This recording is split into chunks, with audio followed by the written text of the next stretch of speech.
پناہ مانگتا ہوں میں اللہ کی شیطان مردود سے۔ شروع اللہ کا نام لے کر جو بڑا مہربان نہایت رحم والا ہے۔ ہرقل شاہ روم نے قریش کے قافلے میں ایک آدمی بلانے کو بھیجا، اور اس وقت یہ لوگ تجارت کے لیے ملک شام گئے ہوئے تھے، اور یہ وہ زمانہ تھا جب رسول اللہ صلی اللہ علیہ وسلم نے قریش اور ابو سفیان سے ایک وقتی عہد کیا ہوا تھا۔ جب ابو سفیان اور دوسرے لوگ ہرقل کے پاس ایلیا پہنچے جہاں ہرقل نے دربار طلب کیا تھا، اس کے گرد روم کے بڑے بڑے لوگ، علماء، وزراء و امراء بیٹھے ہوئے تھے۔ ہرقل نے ان کو اور اپنے ترجمان کو بلوایا، پھر ان سے پوچھا کہ تم میں سے کون شخص مدعی رسالت کا زیادہ قریبی عزیز ہے؟ ابو سفیان کہتے ہیں کہ میں بول اٹھا کہ میں اس کا سب سے زیادہ قریبی رشتہ دار ہوں۔ یہ سن کر ہرقل نے حکم دیا کہ اس ابو سفیان کو میرے قریب لا کر بٹھاؤ اور اس کے ساتھیوں کو اس کی پیٹھ کے پیچھے بٹھا دو۔ پھر اپنے ترجمان سے کہا کہ ان لوگوں سے کہہ دو کہ میں ابو سفیان سے اس شخص یعنی محمد صلی اللہ علیہ وسلم کے حالات پوچھتا ہوں، اگر یہ مجھ سے کسی بات میں جھوٹ بول دے تو تم اس کا جھوٹ ظاہر کر دینا۔ ابو سفیان کا قول ہے کہ خدا کی قسم اگر مجھے یہ غیرت نہ آتی کہ یہ لوگ مجھ کو جھٹلائیں گے تو میں آپ صلی اللہ علیہ وسلم کی نسبت ضرور غلط گوئی سے کام لیتا۔ خیر، پہلی بات جو ہرقل نے مجھ سے پوچھی وہ یہ کہ اس شخص کا خاندان تم لوگوں میں کیسا ہے؟ میں نے کہا وہ تو بڑے اونچے عالی نسب والے ہیں۔ کہنے لگا اس سے پہلے بھی کسی نے تم لوگوں میں ایسی بات کہی تھی؟ میں نے کہا نہیں۔ کہنے لگا اچھا اس کے بڑوں میں کوئی بادشاہ ہوا ہے؟ میں نے کہا نہیں۔ پھر اس نے کہا بڑے لوگوں نے اس کی پیروی اختیار کی ہے یا کمزوروں نے؟ میں نے کہا نہیں، کمزوروں نے۔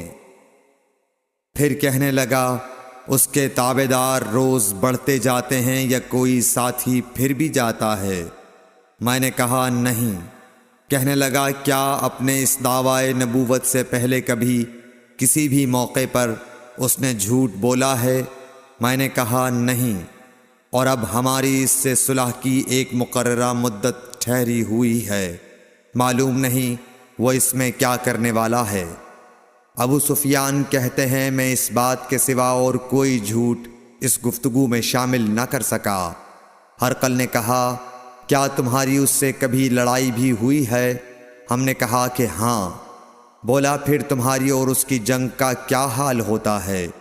میں نے کہا لڑائی ڈول کی طرح ہے، کبھی وہ ہم سے میدان جنگ جیت لیتے ہیں اور کبھی ہم ان سے جیت لیتے ہیں۔ ہرقل نے پوچھا وہ تمہیں کس بات کا حکم دیتا ہے؟ میں نے کہا وہ کہتا ہے کہ صرف ایک اللہ ہی کی عبادت کرو، اس کا کسی کو شریک نہ بناؤ، اور اپنے باپ دادا کی شرک کی باتیں چھوڑ دو، اور ہمیں نماز پڑھنے، سچ بولنے، پرہیزگاری اور صلہ رحمی کا حکم دیتا ہے۔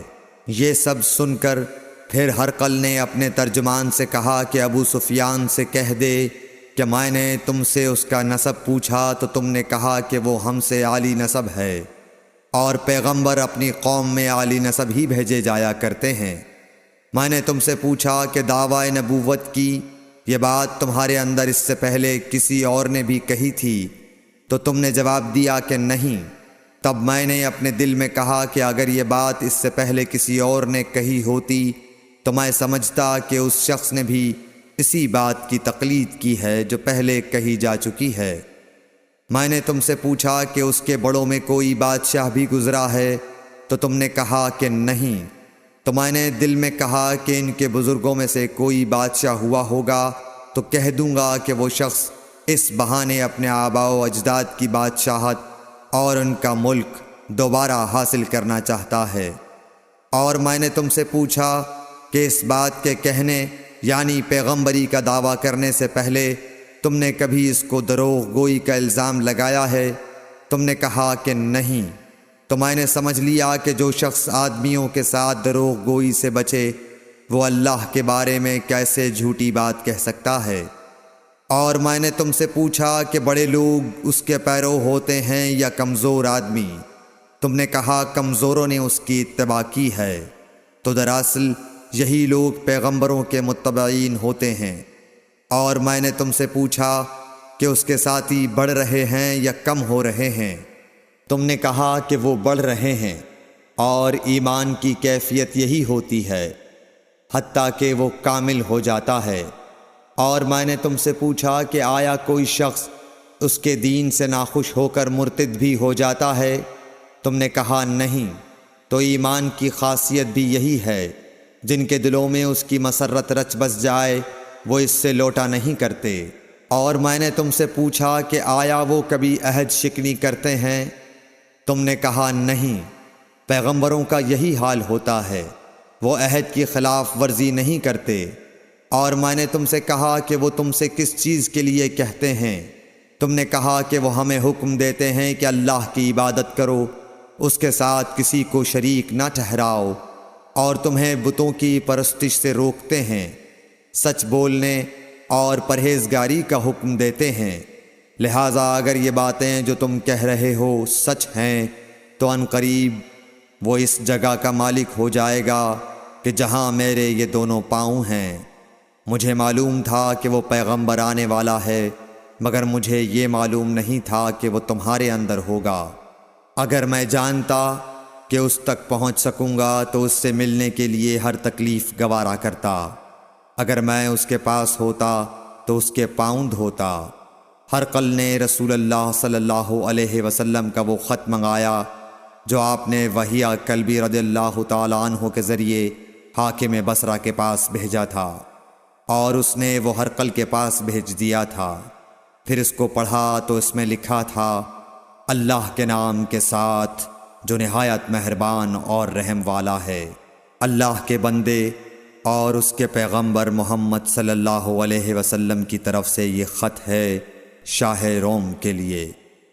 اس شخص پر سلام ہو جو ہدایت کی پیروی کرے۔ اس کے بعد میں آپ کے سامنے دعوت اسلام پیش کرتا ہوں۔ اگر آپ اسلام لے آئیں گے تو دین و دنیا میں سلامتی نصیب ہوگی، اللہ آپ کو دوہرا ثواب دے گا۔ اور اگر آپ میری دعوت سے روگردانی کریں گے تو آپ کی رعایا کا گناہ بھی آپ ہی پر ہوگا۔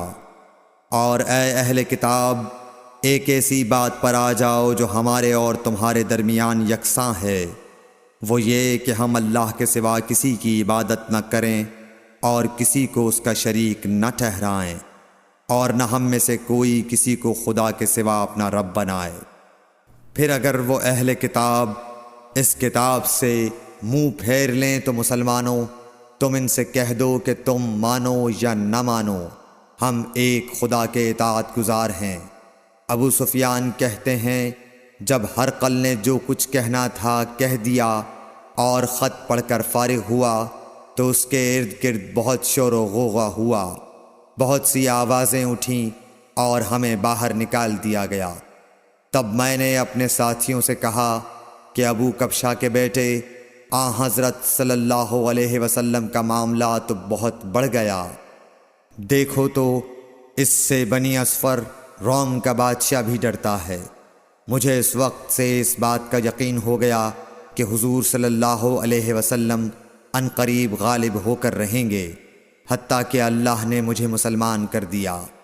راوی کا بیان ہے کہ ابن ناطور ایلیا کا حاکم ہرقل کا مصاحب اور شام کے نصارہ کا لاٹ پادری بیان کرتا تھا کہ ہرقل جب ایلیا آیا ایک دن صبح کو پریشان اٹھا تو اس کے درباریوں نے دریافت کیا کہ آج ہم آپ کی حالت بدلی ہوئی پاتے ہیں، کیا وجہ ہے؟ ابن ناطور کا بیان ہے کہ ہرقل نجومی تھا، علم نجوم میں وہ پوری مہارت رکھتا تھا۔ اس نے اپنے ہم نشینوں کو بتایا کہ میں نے آج رات ستاروں پر نظر ڈالی تو دیکھا کہ ختنہ کرنے والوں کا بادشاہ ہمارے ملک پر غالب آ گیا ہے۔ بھلا اس زمانے میں کون لوگ ختنہ کرتے ہیں؟ انہوں نے کہا کہ یہود کے سوا کوئی ختنہ نہیں کرتا، سو ان کی وجہ سے پریشان نہ ہوں۔ سلطنت کے تمام شہروں میں یہ حکم لکھ بھیجیے کہ وہاں جتنے یہودی ہوں سب قتل کر دیے جائیں۔ وہ لوگ انہی باتوں میں مشغول تھے کہ ہرقل کے پاس ایک آدمی لایا گیا جسے شاہ غسان نے بھیجا تھا۔ اس نے رسول اللہ صلی اللہ علیہ وسلم کے حالات بیان کیے۔ جب ہرقل نے سارے حالات سن لیے تو کہا کہ جا کر دیکھو وہ ختنہ کیے ہوئے ہے یا نہیں۔ انہوں نے اسے دیکھا تو بتلایا کہ وہ ختنہ کیا ہوا ہے۔ ہرقل نے جب اس شخص سے عرب کے بارے میں پوچھا تو اس نے بتلایا کہ وہ ختنہ کرتے ہیں۔ تب ہرقل نے کہا کہ یہی محمد صلی اللہ علیہ وسلم اس امت کے بادشاہ ہیں جو پیدا ہو چکے ہیں۔ پھر اس نے اپنے ایک دوست کو رومیہ خط لکھا اور وہ بھی علم نجوم میں ہرقل کی طرح ماہر تھا۔ پھر وہاں سے ہرقل حمص چلا گیا۔ ابھی حمص سے نکلا نہیں تھا کہ اس کے دوست کا خط اس کے جواب میں آ گیا۔ اس کی رائے بھی حضور صلی اللہ علیہ وسلم کے ظہور کے بارے میں ہرقل کے موافق تھی کہ محمد صلی اللہ علیہ وسلم واقعی پیغمبر ہیں۔ اس کے بعد ہرقل نے روم کے بڑے آدمیوں کو اپنے حمص کے محل میں طلب کیا اور اس کے حکم سے محل کے دروازے بند کر لیے گئے۔ پھر وہ اپنے خاص محل سے باہر آیا اور کہا، اے روم والو، کیا ہدایت اور کامیابی میں کچھ حصہ تمہارے لیے بھی ہے؟ اگر تم اپنی سلطنت کی بقا چاہتے ہو تو پھر اس نبی صلی اللہ علیہ وسلم کی بیعت کر لو اور مسلمان ہو جاؤ۔ یہ سننا تھا کہ پھر لوگ وحشی گدھوں کی طرح دروازوں کی طرف دوڑے، مگر انہیں بند پایا۔ آخر جب ہرقل نے اس بات سے ان کی یہ نفرت دیکھی اور ان کے ایمان لانے سے مایوس ہو گیا تو کہنے لگا کہ ان لوگوں کو میرے پاس لاؤ۔ جب وہ دوبارہ آئے تو اس نے کہا، میں نے جو بات کہی تھی اس سے تمہاری دینی پختگی کی آزمائش مقصود تھی، سو وہ میں نے دیکھ لی۔ تب یہ بات سن کر وہ سب کے سب اس کے سامنے سجدے میں گر پڑے اور اس سے خوش ہو گئے۔ بالآخر ہرقل کی آخری حالت یہی رہی۔ صحیح بخاری حدیث نمبر 7۔